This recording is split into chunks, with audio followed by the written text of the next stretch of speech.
Pode abordar? Não, sem restrição, sem censura. Bora? Podemos começar então? Então vamos lá. Os eleitores, depois de todos os escândalos da Lava Jato, eles passaram a ficar bem exigentes. Como que o senhor se sente sendo tantas vezes reeleito? Como você enxerga a sua posição hoje?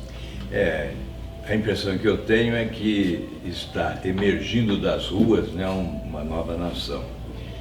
Isso começou em 2013, quando multidões foram para as ruas do país, multidões inconformadas com a corrupção, com a incompetência, e essas multidões passaram a escrever um manifesto de protesto nas ruas do Brasil, exigindo combate à corrupção, mudança, reformas, mostrando que o Brasil era um país à espera de reformas. Isso desagou no processo eleitoral. A agenda prioritária da campanha foi o combate à corrupção, à Operação Lava Jato. Todos os candidatos se esmeraram em assumir compromissos dessa natureza. Depois da eleição, depois da posse, alguns dos eleitos se esqueceram dessa prioridade nacional, o combate à corrupção. Mas os eleitores não se esqueceram. E por isso, de quando em vez, voltam às ruas para exigir o combate à corrupção, para apoiar a Operação Lava Jato, para apoiar Deltan Dallagnol, para apoiar Sérgio Moro, porque na verdade estão apoiando o Ministério Público, a Polícia Federal e a Justiça para continuar combatendo a corrupção. Então, eu creio que podem respirar um ar oxigenado e sair das ruas de cabeça erguida aqueles que têm ficha limpa na política do Brasil. Essa é a grande mudança. Aqueles que não têm ficha limpa vivem nos esconderijos da política, vivem no subterrâneo da política. Eles não podem respirar esse ar oxigenado que somente os que possuem ficha limpa podem nas ruas do país. Senador, o senhor falou a respeito de uma agenda nacional que ficou evidenciada na campanha eleitoral, mas eu li uma entrevista do senhor falando sobre a sua expectativa para o segundo semestre, agora ainda de 2019, das prioridades de pauta para o Brasil. E aí eu li que o senhor elencou aí, por exemplo, as reformas, Previdência e a tributária. Eu queria que o senhor falasse um pouco disso, como é que está esse ambiente dentro do Senado, sobretudo, mas no Congresso Nacional como um todo, para essas duas reformas que parecem que são, de fato, tão importantes para uma retomada de desenvolvimento econômico, crescimento do país. Eu queria que o senhor falasse sobre isso. Pois não. Essa é a questão crucial, né? E nós estamos atrasados. Eu dizia no ano passado que no início da nova gestão nós deveríamos colocar sobre a mesa do Congresso Nacional todas as reformas. A reforma política, que é a matriz das demais. A reforma tributária, a reforma da Previdência, do sistema federativo. E nós não fizemos isso. Isso não está acontecendo no Brasil, infelizmente. Nós estamos hoje discutindo no Senado a reforma da Previdência. Nós já estamos em setembro. É o 9º mês do ano. Eu dizia que em 120 dias o Brasil teria que aprovar todas as reformas para o país voltar a crescer economicamente. Nós desperdiçamos essa oportunidade. Hoje o Senado discute, exatamente agora, o Senado vota na Comissão de Justiça a reforma da Previdência. Deve aprovar o que veio da Câmara para que a promulgação ocorra rapidamente, exatamente em função do atraso, e deve apresentar uma proposta paralela que vai tramitar, incluindo estados e municípios e outras alterações, que possivelmente morrerá nas gavetas da Câmara dos Deputados. Então, nós estamos fazendo uma reforma insuficiente da Previdência. A reforma tributária da mesma forma. O governo ainda não tem a sua, ainda não encaminhou a sua, só agora anuncia a instituição de um conselho consultivo na Receita Federal para discutir reforma tributária. Agora, não há nenhuma proposta do governo de reforma tributária encaminhada ao Congresso. Há uma proposta na Câmara, outra no Senado, há um desentendimento entre as duas casas, há uma disputa por protagonismo. Onde começa? Na Câmara? Começa no Senado? Então nós corremos o risco no Senado de trabalhar a reforma tributária e ela chegar à Câmara e morrer nas gavetas, porque a Câmara deverá encaminhar a sua ao Senado. Veja que nós estamos desperdiçando oportunidades. Aliás, nós sempre ouvimos, o Brasil está diante de uma grande oportunidade. E eu acho que a conjugação do verbo não está correta. Deveria ser, o Brasil estaria diante de uma grande oportunidade se tivesse feito a escolha adequada. Senador, duas perguntas. A primeira pergunta é que o Brasil perdeu a grande oportunidade de colocá-lo como presidente. Seria a melhor opção para o Brasil. Acompanho a sua trajetória, sua trilha política, um excelente senador, governador, e seria a grande oportunidade do Brasil dar um salto de qualidade. O Brasil perdeu essa oportunidade. Agora, a outra pergunta seria, Álvaro Dias vai ser candidato a presidente? Primeira pergunta. Futuramente, a reeleição, quem sabe do Bolsonaro. A outra é como que o Brasil pode sair com esse Supremo que fica ao lado do povo. A população já tem feito a sua parte, mas não tem a saída. E o presidente do Supremo também, lamentavelmente, pensávamos que era uma esperança saindo Renan Calheiros, mas lamentavelmente ele parece que é um parceiro do Renan Calheiros. Então, como é que o país pode resolver os seus problemas com esse Supremo? Bom, primeiramente agradeço aí as palavras generosas, né? E em relação ao futuro, eu creio que temos que deixar o tempo passar mais um pouco em relação a uma eventual candidatura. Por quê? Porque agora a preocupação é com o Brasil em primeiro lugar, né? O Brasil não pode ficar nessa estagnação, nessa paralisia, a economia paralisada, desemprego crescente, indicadores da saúde, da educação para baixo, não há uma perspectiva para o empreendedorismo no país, para a atração de investimentos. Então nós vamos superar esta fase de leniência, de descrédito, de desesperança, para ver o país saltando para seu futuro. Não é? Eu acho que é um momento crucial para o futuro do país e nós temos que deixar legítimas aspirações pessoais em plano secundário para pensar mais no país. É isso o nosso objetivo. Tanto é que, em que pese o fato de não estarmos alinhados ao governo, nós não integramos a base de apoio do governo, nós somos independentes. Quando digo nós, digo o meu partido, né, o Podemos, um partido que há 2 anos tinha um senador, eu era o único senador, e hoje é a segunda bancada do Senado e pode ser a primeira bancada do Senado em breve. Então, nós estamos numa postura de independência, apoiando as reformas, defendendo mudanças, mas sem assinarmos embaixo de eventuais equívocos do governo.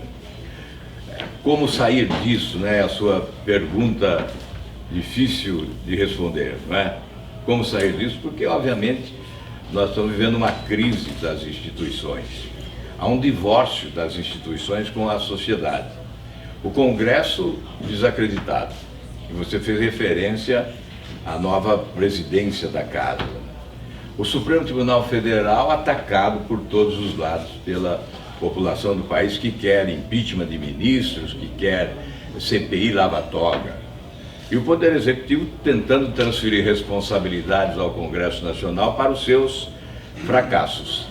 É este o cenário que nós estamos vivendo no Brasil. Então, realmente há uma dificuldade de apontar caminhos.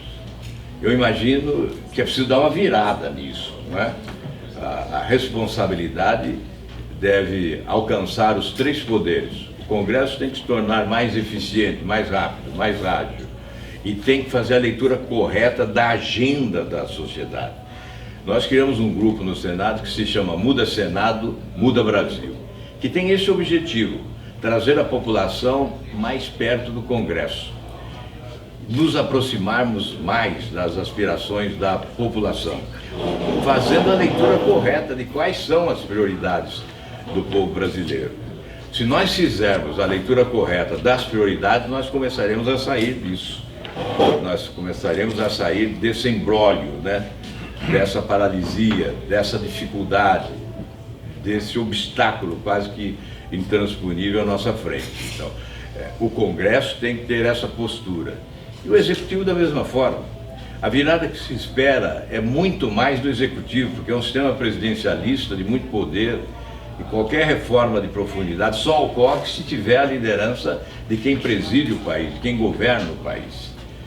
É muito mais difícil fazer reformas sem a presença da liderança maior, que é o presidente da República. Então, a virada tem que ocorrer lá em primeiro lugar. A grande virada de comportamento, de atitude, para que as providências ocorram na direção da mudança real que o país exige. Senador, a gente tem um país, já há alguns anos, pelo menos nos últimos 4 anos, dividido entre esquerda e direita como nunca se viu antes. Mas o que a gente observa também, nesse ano de 2019, um fenômeno que para nós brasileiros é novo, que na própria direita começa a ocorrer o que acontecia só na esquerda. Ou seja, dentro da própria direita, operando centro-direita, há também divisões, não há um consenso, não há unanimidade. Como é que a gente consegue traduzir tudo isso que o senhor falou, mas também olhar para essas divisões, esses rachas, esse sectarismo todo que a gente tem hoje no país, sobretudo no campo político, como é que consegue equacionar e pacificar todos esses campos políticos, seja só da esquerda, só da direita, mas dentro da própria esquerda e da direita, onde a gente percebe aí divisões bastante acentuadas até. Essa dicotomia é ruim para o país, é ruim para a democracia, e, portanto, é péssimo para a população. Nós temos que quebrar essa dicotomia, extrema esquerda de um lado, extrema direita do outro, e não há mais vida inteligente no país, né? Como se não existisse mais vida inteligente. O Brasil é multifacetado, é um país, uma sociedade múltipla. Nós temos que abrir espaço para todo esse espectro do pensamento político nacional. Nós não temos só gente na extrema esquerda e só na extrema direita. São várias correntes de pensamento político no país e elas devem ser respeitadas. Eu repito, esta divisão entre eles e nós, ou sim, nós e eles, não é? Eu não me incluo nisso, eu não sou nem nós nem eles, eu estou aí num outro cenário e milhões de brasileiros se encontram nesse mesmo espaço. Se nós não acabarmos com essa intransigência, com essa intolerância, com essa ignorância, com essa insensatez da dicotomia política no Brasil, nós não vamos encontrar os caminhos para a construção de uma grande nação.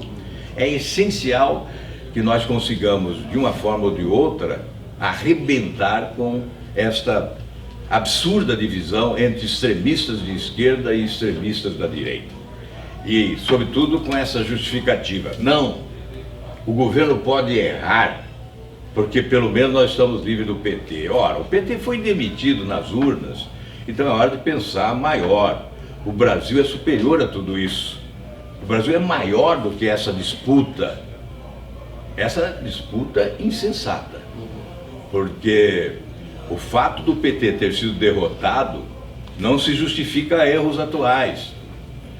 Desperdício de oportunidades. Nós não podemos desperdiçar oportunidades de construir uma grande nação só porque nos livramos do PT.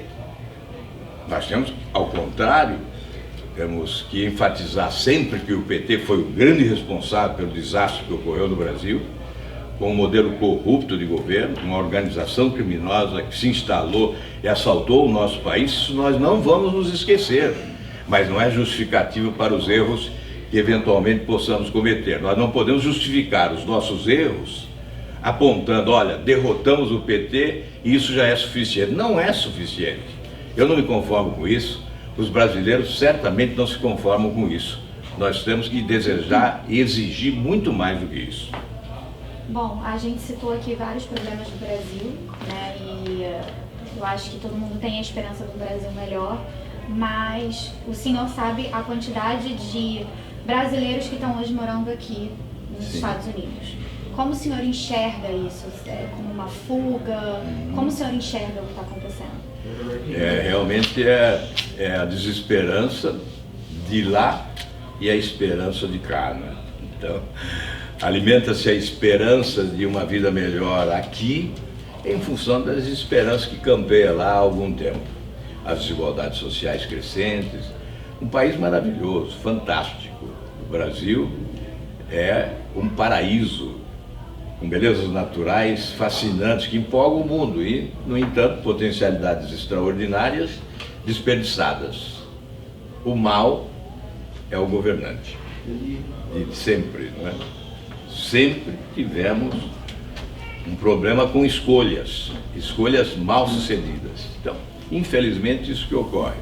Eu estou aqui, realmente você tem razão, hoje são 1.400.000 brasileiros, não é? Vivendo nos Estados Unidos, 1.600.000 por ano de turistas brasileiros, né? Aqui em Orlando, onde nos encontramos agora, 35% disso tudo, né? Na Flórida 55%. Então há uma reivindicação aqui, inclusive, que eu vou levar ao Brasil, de que se instale aqui um consulado brasileiro em Orlando, que em razão desse grande contingente de brasileiros que vive aqui, e com os problemas que surgem, há necessidade de um consulado. Nós vamos levar essa reivindicação ao Brasil. Então é evidente que nós queremos mudar o Brasil para que brasileiros que amam sua pátria não sejam obrigados a deixá-la para buscar aqui uma vida melhor. E hoje eu tive aqui a comprovação de alguns brasileiros que aqui vivem, né, de que acertaram vindo para cá, que melhoraram a vida. Nós temos que inverter essa expectativa, reverter essa expectativa, né? Convencer as pessoas que o Brasil é o melhor lugar do mundo.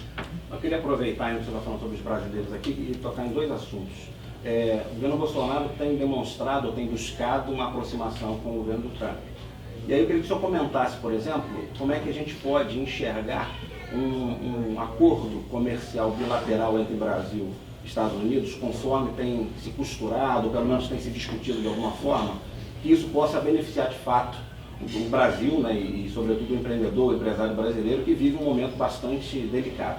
E também aproveitar, já que o senhor falou sobre turismo, recentemente também o governo federal aboliu, né, a necessidade de visto, por exemplo, para cidadãos americanos entrarem no Brasil. Queria que o senhor também comentasse se essa decisão, como é que ela, qual a avaliação do senhor sobre essa decisão e o que o senhor espera que o governo americano também, de repente, tenha uma reciprocidade ou não, de modo que a gente consiga ter alguma paridade nesse tipo de ação voltada ao turismo também. Bem, a relação com os Estados Unidos é fundamental, né? É ainda o nosso segundo parceiro. O primeiro é a China e os Estados Unidos é o segundo parceiro. Há a possibilidade de uma aproximação ainda maior, um estreitamento das relações comerciais entre o Brasil e os Estados Unidos, porque os últimos governos petistas, né, eles adotaram uma política diplomática com um viés ideológico. Ao invés da interação com grandes nações como os Estados Unidos, outros países da Europa, preferiram países do terceiro mundo, com uma aproximação ideológica maior, uma identidade ideológica maior. Eles se sentiam mais confortáveis ao lado de a época do regime castrista, né? Hugo Chávez na Venezuela, Cuba, de Fidel Castro, Venezuela, de Hugo Chávez, isso desde esse tempo. E essa aproximação fez com que o Brasil desperdiçasse também milhões de dólares que foram repassados por intermédio do BNDES para a construção de porto em Cuba, de metrô hidroelétrica na Venezuela, de aeroporto em Moçambique, com calotes anunciados que hoje se confirmam, porque esses países não pagam. Então, a relação diplomática do Brasil tinha esse viés ideológico. Ao invés de se aproximar de países do primeiro mundo, os governos do Brasil abandonavam os países do primeiro mundo, dispersando oportunidades, e se aproximavam desses países em função do viés ideológico. São países do terceiro mundo, alguns com ditaduras corruptas e sanguinárias, esmagando os seus povos na pobreza e na violência e abandonando espaços promissores na relação comercial. Estados Unidos é um exemplo, países da Europa, outro exemplo. Então agora há uma mudança e nós esperamos que realmente o Brasil possa avançar nessa direção, é o que nós desejamos.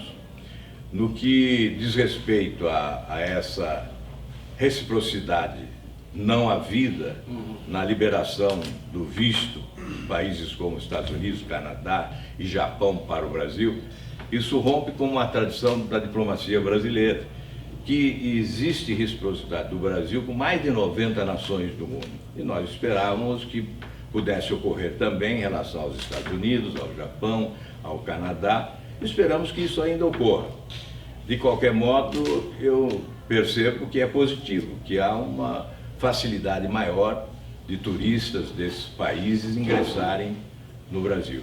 E nós precisamos estimular o nosso turismo também, porque temos, como já dissemos aqui, belezas naturais fantásticas, né, fascinantes, e não exploramos adequadamente. Então, conceder facilidades a turistas estrangeiros para que ingressem no Brasil é uma atitude que eu considero correta e por isso apoiei, mas eu desejo que a reciprocidade ainda ocorra.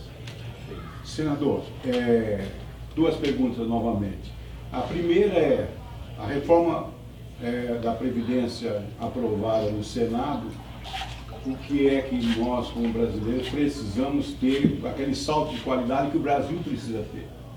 O que a classe política pode fazer, já que na área de corrupção a gente nota que tanto o Senado como a Câmara não têm interesse. Eu acredito que não vai ser aprovado absolutamente nada, do meu ponto de vista.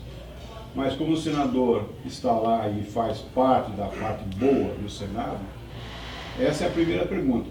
A reforma da Previdência era um entrave para o Brasil, nenhum governo conseguiu aprovar, esse governo está conseguindo.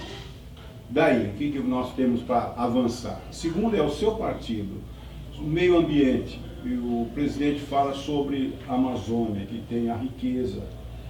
E o que vocês, como partido, pensam, de fato, o que é que o Brasil precisa, de fato, fazer para que aquele povo que estão lá tenham qualidade de vida e, ao mesmo tempo, proteger a nossa soberania? Bom, em relação à reforma da Previdência, ela é insuficiente.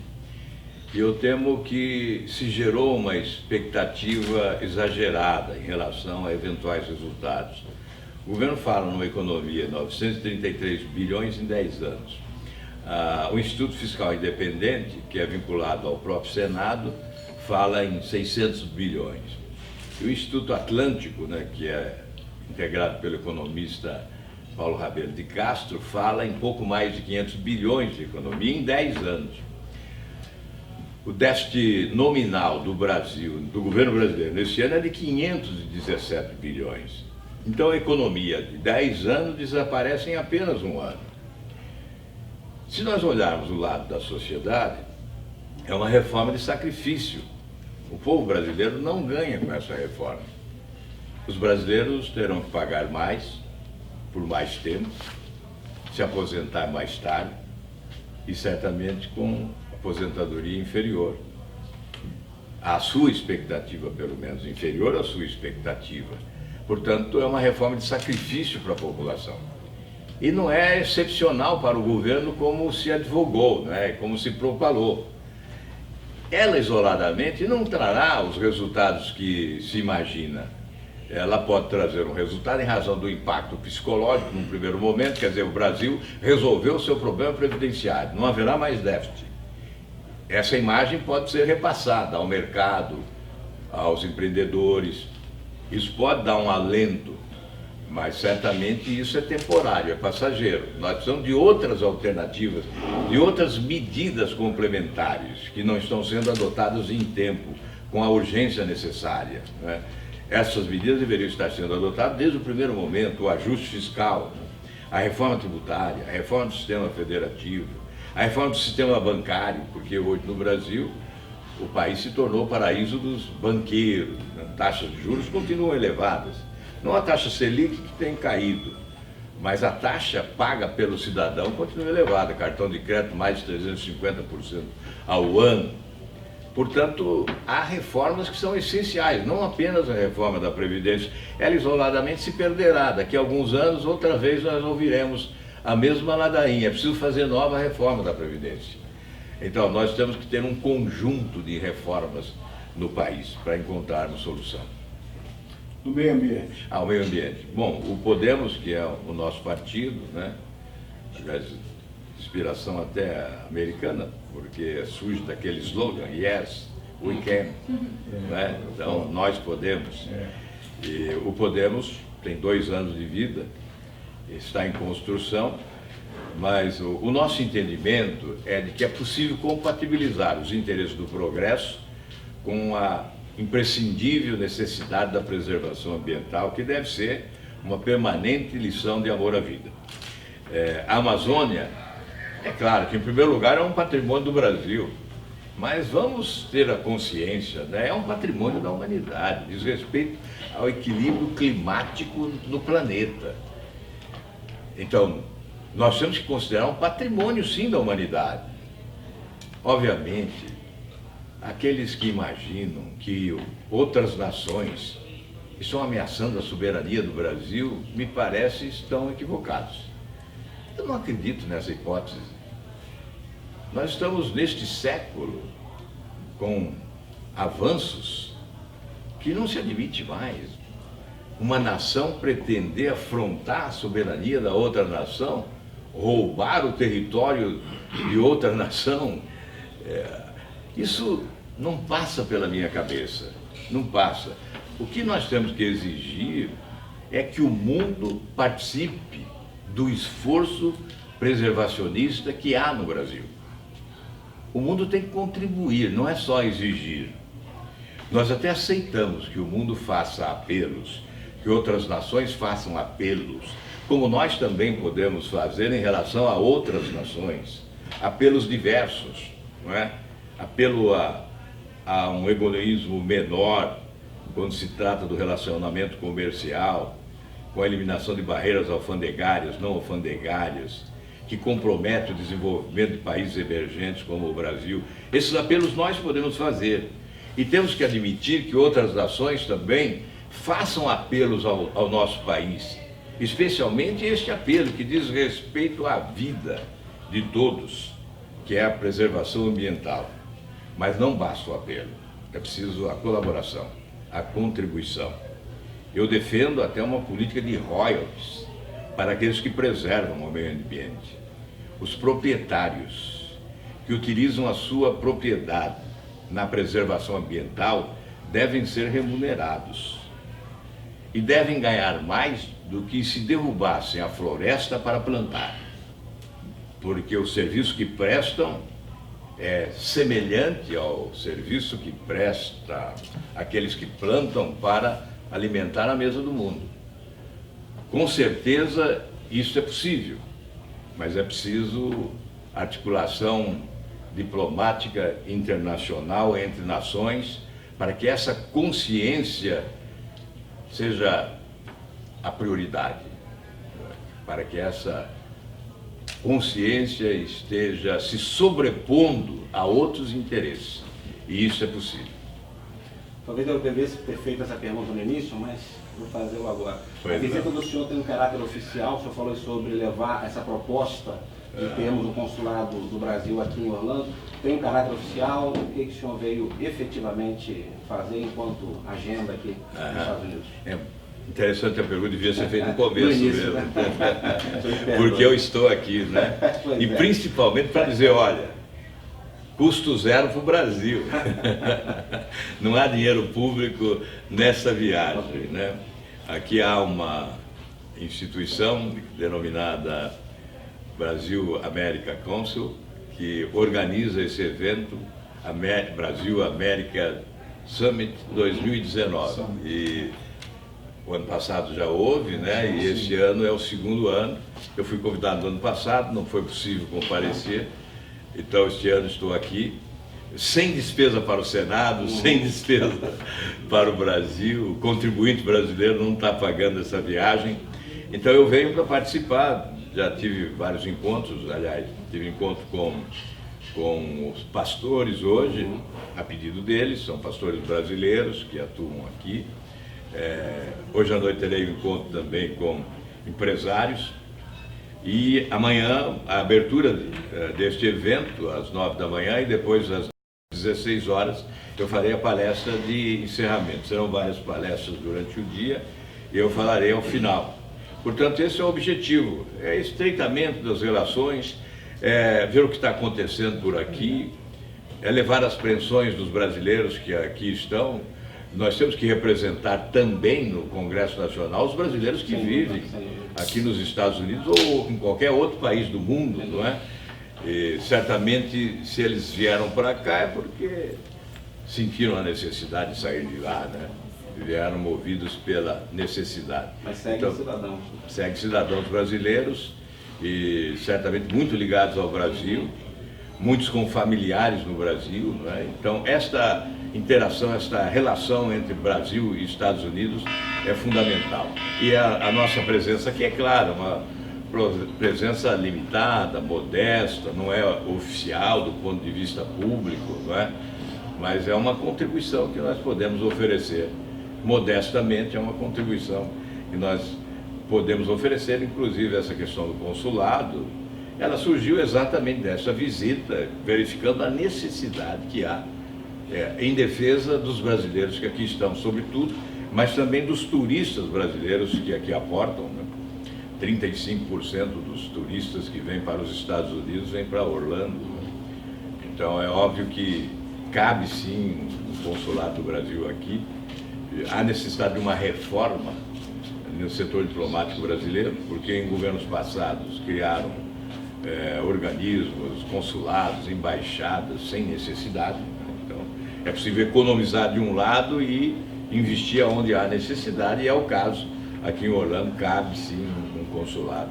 Nós vamos levar esse pleito ao Brasil. Uma saia justa para fechar, pelo menos da minha parte? Pode ser saia O senhor vai votar a favor, votaria a favor ou contra a indicação do Eduardo Bolsonaro como embaixador? Olha, eu não sou de ficar no muro, não. Pois é. Eu tenho. Eu voto contra. Eu acho que é um equívoco histórico do presidente. Até inspirado por esse equívoco, eu apresentei uma proposta de emenda à Constituição que não valerá para este episódio, porque não há tempo de aprovação até a indicação. Nós já estamos sem embaixador nos Estados Unidos desde abril, isso é inusitado. Uma embaixada tão importante, estratégica, que não pode ficar o vácuo, não é?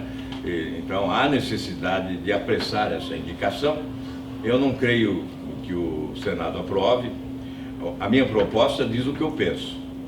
A minha proposta obriga a escolher entre os integrantes da carreira da diplomacia. Então, o cidadão chega jovem como você, né? Chega lá, faz um vestibular rigoroso, difícil, concorrido, e se passa no Instituto Rio Branco, se diploma, torna-se diplomata e começa o seu itinerário. É nomeado para uma secretaria num país, depois para uma segunda secretaria em outro país, depois para uma embaixada menor, faz uma longa carreira, adquire experiência, se qualifica e aí sim se credencia a ser embaixador nos Estados Unidos.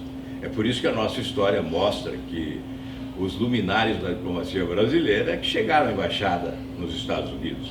Eu posso citar alguns do passado, do presente, recente. Nós temos, por exemplo, Oswaldo Aranha, Joaquim Nabuco. Nós tivemos, há algum tempo, o Recupero, mais recentemente, o Rubens, como é que é o sobrenome? O Rubens, estou fora do Brasil, já esquece sobrenome brasileiro. Então, nós tivemos sempre grandes embaixadores, não é? É muito importante a experiência, o conhecimento, o estudo da realidade internacional. Então, Mas, não... senador, o presidente ele fala exatamente que tudo isso no passado foi colocado e, lamentavelmente, o Brasil não recebeu nenhum benefício, ter as pessoas preparadas. Hoje ele quer colocar o filho dele, que tem essa cumplicidade entre o presidente dos Estados Unidos e o filho, que seria o Brasil beneficiário. Eu acho que não estaria melhor colocado, já que o Brasil teve, de fato, foi desassociado, praticamente tratando os americanos como inimigos e pelo perfil ideológico. A relação com os Estados Unidos sempre foi muito boa. Não é, eventualmente, um deslize, um desleixo, um ponto fora da curva em determinado momento, em razão do pensamento ideológico de um governo, que vai nos levar a fazer uma opção incorreta. Nós temos que escolher sempre o melhor. O Brasil tem que ser maior do que todos os interesses. E, neste caso, essa não é a melhor escolha. Uma embaixada como a dos Estados Unidos não pode ser a ponte entre duas famílias. Aliás, não é a ponte nem entre dois governos. É a ponte entre duas nações que independem dos governantes eventuais. É muito acima disso tudo. Me perdoem aqueles que não me compreendem, que acham que aqui há uma postura de interesse político. Nenhum interesse político, nada. O que há aqui é sinceridade, né? É visão estratégica do que deve ser a relação entre duas grandes nações, o Brasil e os Estados Unidos. Nós temos que buscar sempre o melhor caminho. E se erraram no passado, que não se repita o erro. O erro do passado não justifica erro no presente. Aliás, o erro do passado deve servir de lição. Nós temos que aprender. Aí vão dizer, mas nomearam o Itamar Franco embaixador na Itália. Foi presidente da República. Então, existe lá, nas normas estabelecidas, que quem prestou serviços relevantes ao país, etc. Ele prestou, foi presidente da República, foi governador de Minas, etc. Mas se o meu projeto passar, nem ex-presidente da República poderá, Fernando Henrique não poderá, foi ministro de Relações Exteriores, não poderá ser embaixador, porque nós vamos valorizar o conhecimento, a qualificação, a competência, é meritocracia. Nós temos que ingressar no Brasil na fase da meritocracia para que o nosso país possa superar as suas dificuldades. E este é um aspecto fundamental. Acho que relações diplomáticas entre grandes nações é essencial para o desenvolvimento de uma nação. Para eu finalizar, vou continuar aqui a saia justa com meu amigo. O Bolsonaro, ele é conhecido, ele está sendo muito conhecido pelas medidas radicais que ele quer fazer, né? E acaba que tem gente que gosta e tem gente que não gosta. Como o senhor enxerga isso? Eu acho que as medidas devem ser radicais mesmo, né? Porque o radicalismo que atinge o âmago das questões, né? Nós devemos ser radicais para destruir dificuldades, obstáculos, né? Mas não podemos ser radical no erro, né? Radicalizar errando, né? Eu não vejo grandes reformas ainda no Brasil, né? Não fizemos, estamos à espera, queremos apoiar o presidente para que ele faça, queremos o sucesso dele, queremos o melhor para o Brasil, e desejar o melhor para o Brasil é desejar que ele seja bem sucedido. Há questões menores que muitas vezes são superdimensionadas, né? Algumas posturas mais de comportamento, não é? Mas nós queremos pragmatismo, mudança real, nós queremos alterações fundamentais e não podemos admitir retrocesso. Eu disse já que a população priorizou na campanha o combate à corrupção, que é essencial.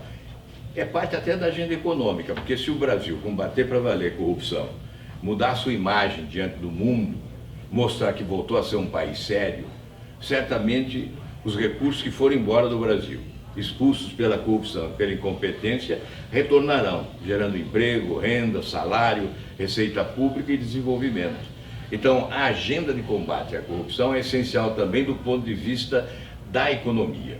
Então, nós não podemos admitir determinados retrocessos que estão ocorrendo no Brasil.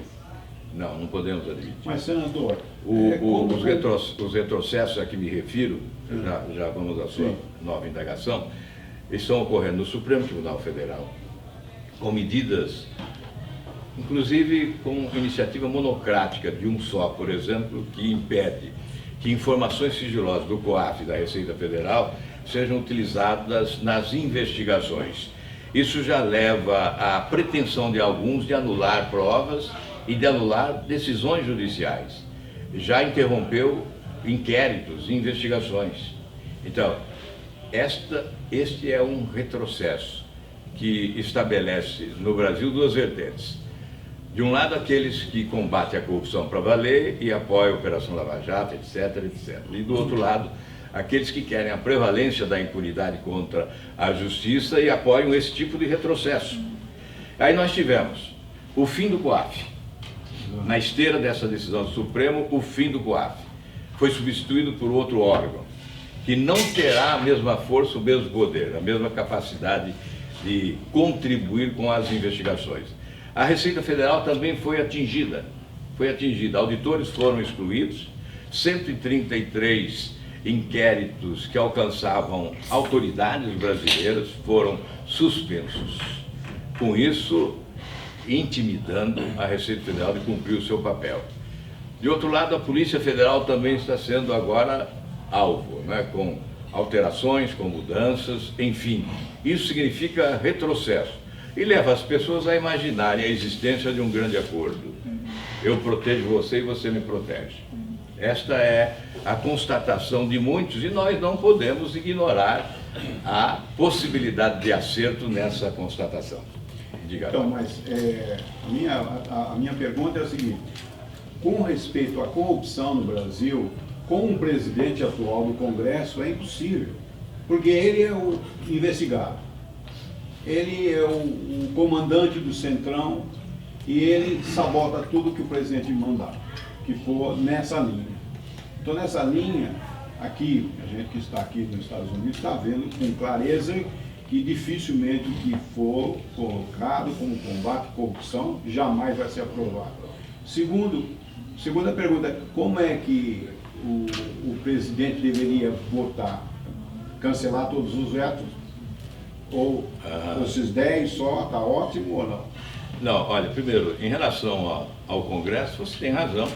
Há sempre muita dificuldade na luta contra a corrupção. Veja, eu sou autor do projeto que acaba com o foro privilegiado, que é de 2013. Exatamente. Passou no Senado, está na Câmara, ainda não foi votado. Agora prometem votar em 3 semanas. Mas a estratégia de protelação foi adotada. Nós teríamos já, na eleição passada, evitado inúmeras candidaturas, né, que teriam sido alcançadas pela Justiça de primeira instância. Então, o foro privilegiado protegeu parlamentares que até se reelegeram. Então, você tem razão em relação a isso. Em relação ao Executivo, ele está produzindo retrocessos no combate à corrupção. Eu acabei de narrar a questão do COAF e etc. Esse projeto de abuso de autoridade vem nesse contexto, nesse enfrentamento da impunidade contra a justiça. Aqueles que querem o combate à corrupção para valer, o desbaratamento definitivo de uma organização criminosa, cadeia para os que roubaram o país, não é? E aqueles que preferem a impunidade, facilidades para a perpetuação da corrupção no país. Esse projeto de abuso de autoridade veio nesse contexto. Não é, evidentemente, descartar a hipótese de uma nova legislação sobre abuso de autoridade. Mas que legislação? E em que momento? Seguramente não neste momento. Nós já temos lei sobre abuso de autoridade. Não há necessidade desta urgência, desse projeto mal acabado, um texto horroroso, com incongruências e com a liberdade para a interpretação. Os artigos ficam abertos para que você interprete ao sabor das conveniências e das circunstâncias. o objetivo é realmente intimidar policiais, investigadores e julgadores. Então o presidente deveria vetar integralmente o projeto. Essa foi a nossa campanha, nós conseguimos 36 senadores que assinaram o manifesto, encaminhamos ao presidente. O correto seria o veto integral a esta proposta. E eu queria que o senhor comentasse um pouquinho também sobre o papel da imprensa na sua avaliação hoje no Brasil. A gente tem visto uma queda de braços bem acentuada entre a grande mídia, sobretudo o governo. Eu queria que o senhor comentasse um pouco o papel da imprensa e também das chamadas fake news, como é que é a sua relação como senador, pessoalmente falando, com essa questão também das fake news. Em relação à imprensa, a imprensa prestou ao longo do tempo relevantes serviços ao país, especialmente o jornalismo de investigação, que contribuiu extraordinariamente para que nós pudéssemos ter avanços no combate à corrupção. Eu participei de praticamente todas as CPIs dos bons momentos, né? CPI dos Correios, CPI do Mensalão, propus o impeachment do presidente Lula com voto em separado na CPI dos Correios. Então, nós tivemos uma vivência ao lado da imprensa e ela foi grande colaboradora para desvendar os mistérios da corrupção no país, até que chegasse a Operação Lava Jato. E aí sim começasse o combate implacável a uma organização criminosa. Bem, então a imprensa cumpriu esse papel relevante. Sempre há aqueles que se queixam da imprensa. Em alguns momentos eu me queixo da imprensa. Nunca processei um jornalista. Nunca processei um jornalista. Mas, evidentemente, nem sempre concordo. Nem sempre concordo. Tem vontade, né? Exatamente porque, olha, é uma constatação que eu faço. Vocês podem até não concordar, né? Mas é uma constatação que eu faço, que há uma parcela da imprensa que tem uma vocação para a generalização, para colocar todos os políticos no mesmo lamaçal, como se não houvesse salvação nacional, como se o país não tivesse solução, como se fôssemos todos iguais. É preciso separar joio do trigo, distinguir uns dos outros, não é? Nós não somos todos iguais. Então, muitos se frustram porque tentam e não conseguem levar alguém para a lama. É o meu caso. Já tentaram, procuram e não conseguem. Não conseguem porque não há como conseguir, porque a minha vida é limpa. Esse é o meu grande patrimônio. Eu abri mão de muita coisa, de aposentadoria, de ex-governador, de auxílio moradia, de verba indenizatória, tem um prejuízo enorme. Mas a minha vida é limpa, então não conseguem levar para a lama. Mas alguns jornalistas procuram sempre, né? É uma vocação incrível para colocar todos no mesmo lamaçal. E isto é incorreto, isto eu condeno. Isto não contribui e talvez isto leve muitas pessoas a criticar a imprensa. Mas as críticas às vezes são exageradas, né? Porque é melhor uma imprensa errando do que não existir imprensa. Há um ex-presidente norte-americano, não vou citar o nome aqui para não correr o risco de errar, confundir um com o outro. Ele dizia, entre um governo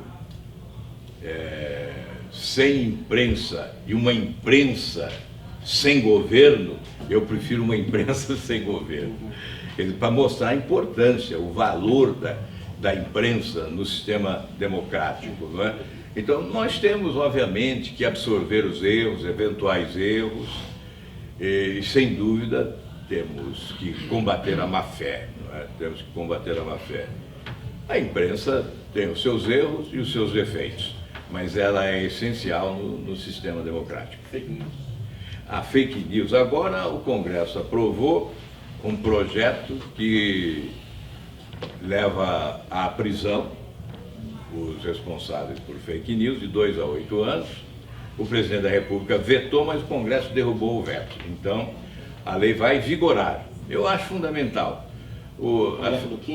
Fake news, não, esse projeto, nem sei de quem foi o projeto, não me lembro. Na verdade, nós temos que ter responsabilidade, né?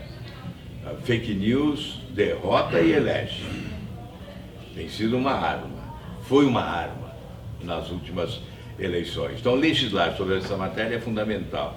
Esse rigor é importante, porque nada é mais permissivo, nada é mais nocivo, nada é mais perverso do que a calúnia, a difamação, que vem do esgoto, do subterrâneo da internet para atingir pessoas honradas.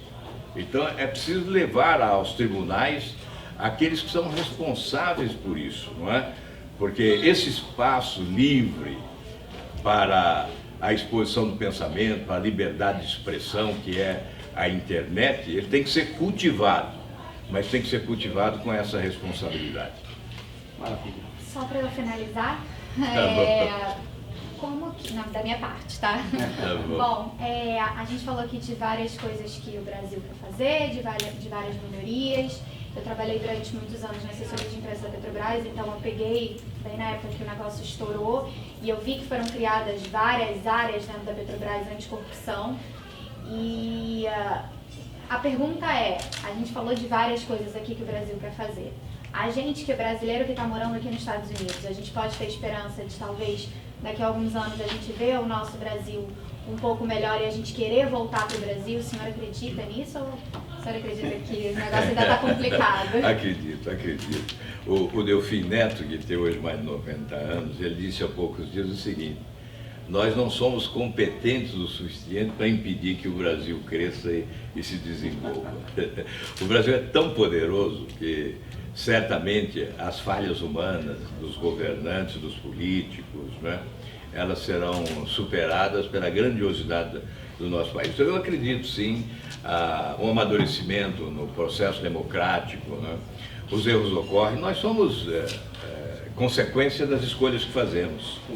Somos vítimas das escolhas que fazemos ou somos o sucesso da escolha que fazemos, não é? Então, nós vamos errando e aprendendo. Eu tenho a convicção de que a solução, se você viveu lá nesse ambiente da Petrobras, que foi alvo de tanta corrupção, mas não foi só a Petrobras, é o aparelhamento que determinou, que abriu portas para a corrupção, o aparelhamento político partidário, né? A substituição de técnicos qualificados por profissionais competentes, né? Os técnicos e profissionais competentes foram substituídos por políticos, por apadrinhados, né? Isso é que destruiu a Petrobras, fundos de pensão, correios, etc, etc. Se nós avançarmos nas investigações, vamos verificar que a corrupção esteve instalada em todo o organismo da administração pública brasileira nos últimos anos, não é? Então, eliminando esta fase triste e olhando à frente, a população aprendendo a acompanhar o dia a dia de todos nós, não é? Dos políticos, dos seus representantes, porque o mal é esperar só a campanha para olhar e não vai nem no Google, no YouTube para ver o passado dos candidatos, né? Aí vem o erro, né? Nós temos que prestar muita atenção no dia a dia de cada um de nós, né? Para fazer a escolha correta. Então eu acredito sim no futuro do Brasil, acho que é um país privilegiado, Deus foi generoso com o Brasil e nós temos riquezas extraordinárias, minério, o tal do nióbio, né, tão decantado, né, como grande solução para aumentar o PIB do Brasil. Tem gente que chuta alto, diz que a exploração do petróleo levaria o Brasil a ter 35% do PIB mundial. Hoje ele tem apenas 4% do PIB mundial. Então veja, é claro que há muito exagero, mas isso demonstra a riqueza do nosso país. De qualquer maneira, é claro, retirando o exagero, nós somos um país rico, né? Riquezas extraordinárias. Eu, durante a campanha passada, eu tive a oportunidade de conhecer um pouco, não tanto quanto desejava, mas, por exemplo, sobrevoando as montanhas mineiras, eu olhava e ouvia, olha, naquela montanha ali tem a maior reserva de minério do mundo. Eu olhava para baixo e via lá embaixo a pobreza. Quer dizer, a riqueza convivendo com a miséria. Por quê? Quem é responsável por isso? É aquele cidadão descalço que está caminhando lá embaixo? Não. Sem oportunidades? Não. Somos nós que representamos a população, que legislamos ou governamos. Então nós é que precisamos mudar. A população está mudando. Eu disse no início, respondendo a sua pergunta, que a população começou a mudar o Brasil a partir de 2013, indo para as ruas. E agora, essa mudança, os ventos da mudança já atingiram a Polícia Federal, o Ministério Público, parte da Justiça brasileira. Agora, esses ventos precisam soprar sobre a classe política, sobre o mundo da política. Um dos problemas do Brasil é a ausência de bons gestores na administração pública.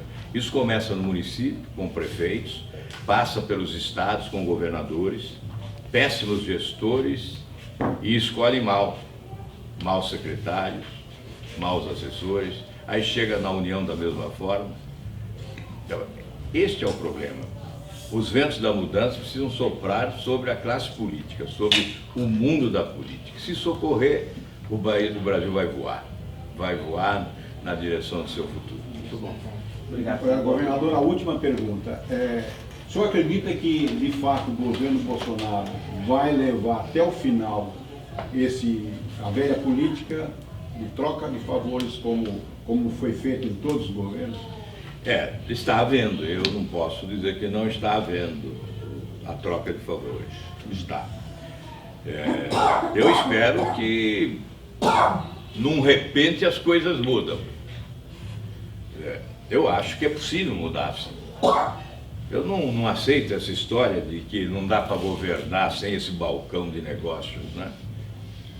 Dá para governar sem o balcão de negócios. Quem tem apoio popular governa sem balcão de negócios. O presidente Bolsonaro teve grande apoio popular, então poderia sim instalar esse novo sistema, afastando definitivamente a barganha política, né, para governar o país. Eu acredito que há possibilidade, sim.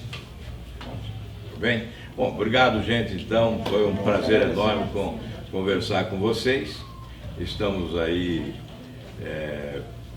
amanhã teremos essa palestra, né? Eu espero encontrá-los por lá para conversar mais. E eu volto ao Brasil levando as novidades aqui dos Estados Unidos. Foi uma satisfação estar aqui com vocês. Muito obrigado. Um grande abraço a todos aí que estão nos acompanhando.